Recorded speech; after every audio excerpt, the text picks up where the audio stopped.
오늘 말씀을 봉독하겠습니다. 마가복음 5장 25절에서 34절까지의 말씀입니다. 거룩하신 하나님의 말씀입니다.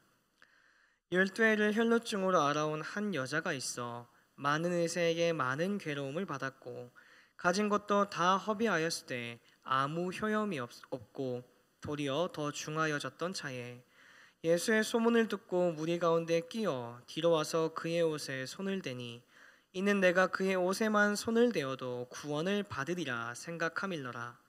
이에 그의 혈류 근원이 곧 마름에 병이 나은 줄을 몸에 깨달으니라. 예수께서 그 능력이 자기에서 나간 줄을 곧 스스로 아시고 무리 가운데서 돌이켜 말씀하시되 누가 내 옷에 손을 대었느냐 하시니 제자들이 여짜오되 무리가 에워싸 미는 것을 보시며 누가 내게 손을 대었느냐 물으시나이까 하되 예수께서 이 행한 여자를 보려고 둘러보시니 여자가 자기에게 이루어지는 일을 알고 두려워하여 떨며 와서 그 앞에 엎드려 모든 사실을 여쭈니 예수께서 이르시되 딸아 내 믿음이 너를 구원하였으니 평안히 가라 내 병에서 놓여 건강할지어다. 아멘. 우린 계속해서 마가복음을 묵상하며 시작을 하고 있습니다. 하나님의 아들로 오신 예수님께 포커스를 맞추고 있는 복음서가 이 마가복음이죠. 하나님의 아들 예수 그리스도의 복음의 시작이라라는 이 말로 이 마가복음의 첫 시작을 알리는 것을 보면 알 수 있듯이, 다시 말해서 하나님의 아들 예수가 바로 복음이다라는 것을 계속해서 마가복음은 우리에게 이야기를 합니다. 이 마가복음은 예수 그리스도가 하나님의 아들이심을 믿고 그 믿음으로 구원받아 하나님의 나라를 우리 삶에서 계속해서 살아내고 경험하고 나타내야 한다는 것을 강조하고 있어요. 자, 오늘 우리가 읽은 본문에서도 하나님의 아들 되시는 예수님, 즉 구원자 되시는 예수님에 대해서 드라마틱하게 이야기를 기록하고 있습니다.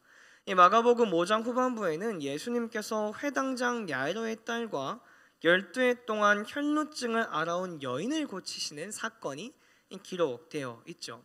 자, 이 두 사건은요, 거라사 지방을 떠나 이 배를 타고 맞은편으로 건너가신 예수님께서 큰 무리를 만나시면서 시작이 됩니다. 그때 무리 중에 한 사람이 예수님 앞에 엎드려 외칩니다. 그 사람이 누구였느냐? 바로 회당장 야이로라는 사람이었습니다. 엎드려 외친 그가 외쳤던 첫 마디가 무엇이었냐면 어린 딸이 죽게 되었다라는 거였어요.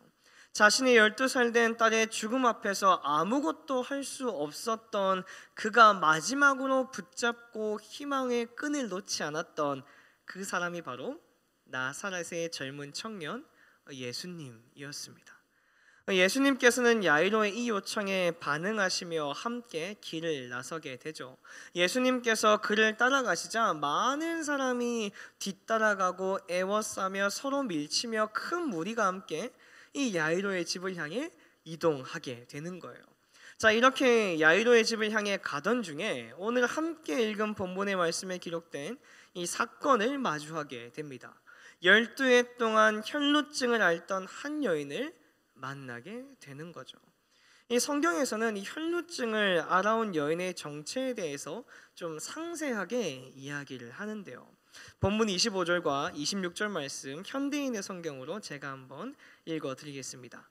군중 가운데 12해 동안 피를 흘리며 앓던 한 여자가 있었다. 그녀는 많은 의사들을 찾아다니며 치료를 받느라고 무척 고생하였고 있던 재산도 다 허비하였으나 나아지기는커녕 오히려 병만 더 악화되었다. 아멘. 자, 12해 동안 병을 앓았으니 얼마나 힘들었을까요? 12해 동안 고난을 당했으니 얼마나 아프고 고단하고 피폐한 생활의 연속이었겠습니까?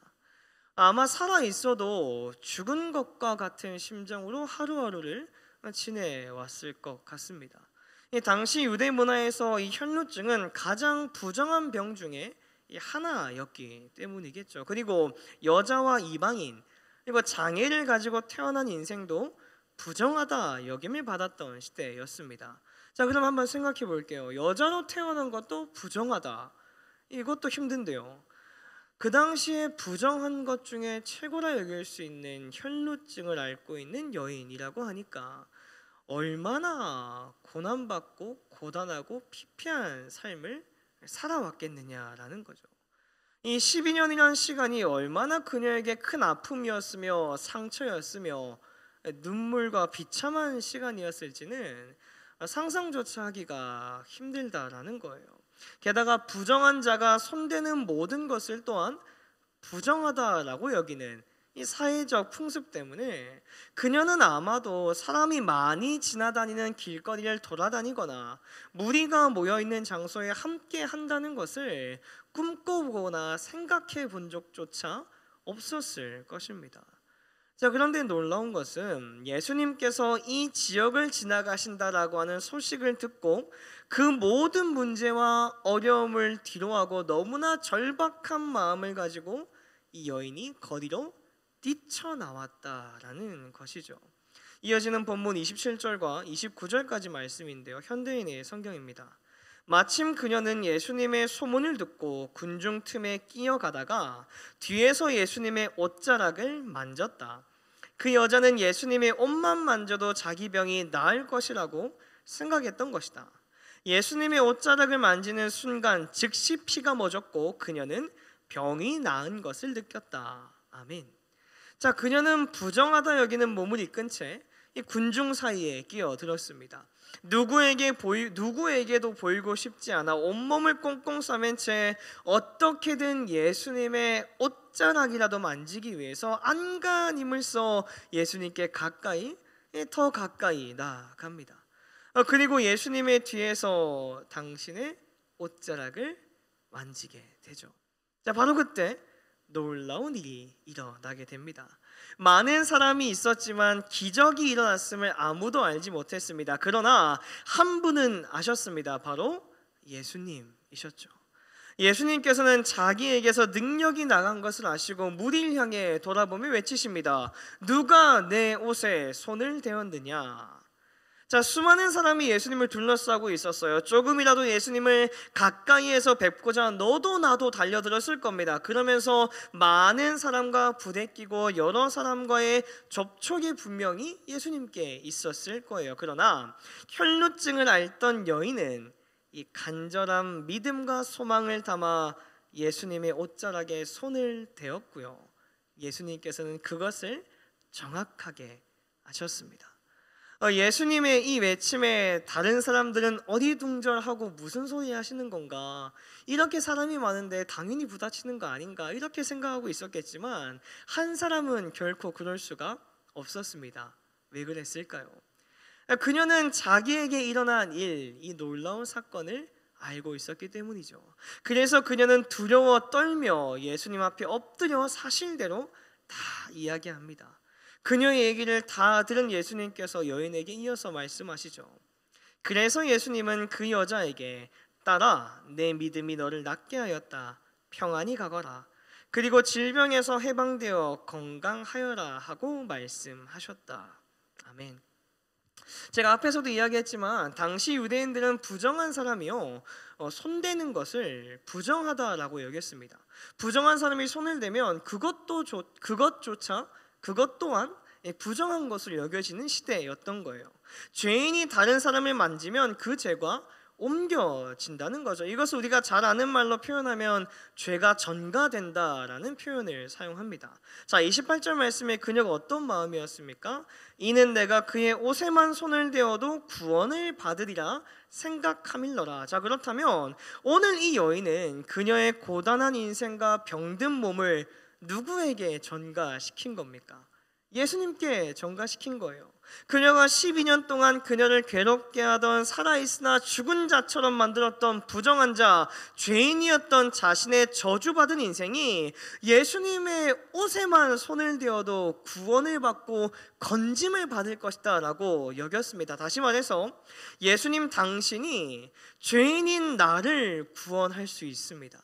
예수님 당신이 내 죄를 해결하실 수 있는 분이십니다. 예수님 당신이 내 아픔, 내 눈물, 내 삶을 고칠 수 있고 변화시킬 수 있습니다 라고 하는 이 간절한 마음으로 이 여인은 예수님의 옷자락에 손을 갖다 댔던 것이죠. 그녀는요, 예수님이 구원자이심을, 예수님이 메시아임을, 예수님이 그리스도라는 사실을 확신하고 있었습니다. 예수님께서는 그녀의 이 믿음을 놀랍게 여기시고 그녀에게 회복을 선포하신 것이죠. 딸아, 내 믿음이 너를 낫게 하였다. 평안히 가거라. 그리고 질병에서 해방되어 건강하여라. 우리 사랑하는 말씀상 공동체 성도님들, 오늘 말씀에 등장하는 이 여인의 모습을 곰곰이 생각해 보면 그녀는요, 굉장한 모험을 한 것입니다. 부정한 자로, 죄인으로 누구 앞에 설 수 없고 나타날 수 없는 그녀가 예수님을 향한 간절한 믿음으로, 용기를 내 결단함으로 발걸음을 옮길 때 예수님께서는 그 믿음을 보시고 회복을 선포하셨습니다. 자, 오늘을 살아가는 우리의 모습은 어떤가요? 저와 여러분들의 믿음은 어떻다라고 생각하십니까? 정말 예수님께서 내 삶의 모든 문제를 해결하시고 나를 구원하시고 나의 인생을 책임지시는 구원자 그리스도라는 사실을 믿고 살아가고 계신가요? 오늘 이 시간 정직하게 나의 믿음을 점검하는 우리가 되었으면 좋겠습니다. 담대함으로 모험의 길을 나섰던 이 여인의 모습을 우리도 닮아갔으면 참 좋겠어요. 그리하여서 먼저 이 길을 걸어가신 예수님을 따라 걸으며 그분의 옷자락에 손만 대어도 구원을 받으리라 고백했던 12해를 혈루증을 앓아온 여인처럼 믿음으로 주님의 옷자락을 붙들 때 내 삶의 회복을 명하시고 구원을 선포하시는 예수님의 따스한 음성을 듣는 오늘 하루 남겨진 저와 여러분들의 인생 되시기를 주님의 이름으로 축원합니다. 기도하겠습니다. 그의 옷에만 손을 대어도 구원을 받으리라 생각함일러라 고백했던 이 여인의 믿음을 우리도 소유하기 원합니다. 예수님이 구원자임을, 메시아 되심을, 그리스도라는 사실을 날마다 고백하며 예수님의 옷자락을 붙드는 삶 살아가는 우리가 되게 하옵소서. 그리하여서 내 믿음이 너를 구원하였으니 평안히 가라 말씀하시는 축복을 누리며 살아가는 자 되게 하옵소서. 모든 말씀 예수님의 이름으로 기도드립니다. 아멘. 이 시간 다음과 같은 기도의 제목으로 기도드리겠습니다. 지금 들은 말씀이 내 삶으로 이어지게 하옵소서. 동네 세매줄 성경 말씀 묵상 소그룹 사역이 활성화되어서 말씀이 살아 움직이는 공동체가 되게 하옵소서. 안식년 기간 동안 담임 목사님께 영적 육적 충전의 은혜가 있게 하옵소서. 몽골아가 도그레가 잘 회복되어 건강하게 일상생활을 하게 하옵소서. 육체의 질병과 마음의 질병으로 아파하는 환우들을 주님 권능의 손으로 만져 주옵소서. 우리나라가 정치, 경제, 사회적으로 안정되게 하시고 세계 각국의 평화를 주옵소서. 공동 기도문의 기도 제목과 각자의 기도 제목을 따라 기도하시다가 삶의 자리로 나아가시겠습니다. 기도하겠습니다. 사랑과 은혜가 풍성하신 아버지 하나님 감사합니다. 우리에게 새날과 새 아침을 허락하여 주시고 하나님을 찬양하며 하나님의 말씀에 귀 기울이며 하나님과 관계 맺는 기도하며 하루를 시작하게 하셨음에 감사드립니다. 하나님, 우리 가운데 말씀하기 원하시고 오늘을 살아가는 나에게 허락하시는 이 귀한